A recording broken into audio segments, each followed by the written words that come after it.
एक साधु की कहानी। एक बार एक गांव में एक साधु रहता था जो भगवान पर बहुत विश्वास रखता था। एक बार वह साधु पेड़ के नीचे बैठा था और भगवान को याद कर रहा था। तो अचानक वहां बाढ़ आ गई।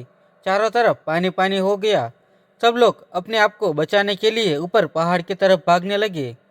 उनमें से एक आदमी ने देखा कि इस हालत में भी साधु जी भगवान की तपस्या कर रहे हैं।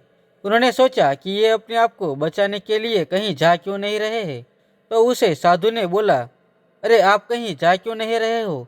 आप भी मेरे साथ ऊपर पहाड़ की तरफ चलो, नहीं तो डूब जाओगे।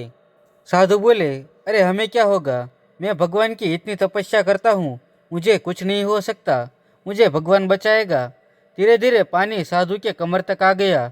अब लोग वहां से नाव लेकर निकलने लगे। उनमें से एक ने साधु से कहा, अरे पानी आपके कमर तक आ गया है, आप हमारे साथ चलो। तो साधु ने कहा कि नहीं नहीं, भगवान मुझे बचाएगा। और वह नाव वाला भी वहां से निकल गया। कुछ देर बाद पानी इतना बढ़ गया कि साधु के सर तक पहुंच गया। और अब लोगों को बचाने के लिए हेलीकॉप्टर आने लगे। एक हेलीकॉप्टर साधु के पास आया, जो कि आखिरी हेलीकॉप्टर था। साधु के पास नीचे रस्सी फेंकी और बोला, इसे पकड़ो और ऊपर आ जाओ, नहीं तो आप डूब जाओगे। यह आखिरी हेलीकॉप्टर है और आपके पास में दूसरा कोई रास्ता नहीं है बचने के लिए। साधु ने कहा, यह रस्सी वापस ऊपर खींच लो और आप चले जाओ। मुझे भगवान के ऊपर पूरा भरोसा है, वह मुझे बचा लेगा। पानी काफी ऊपर आ गया था। पेट डूब गया और साधु की डूबने से मौत हो गई।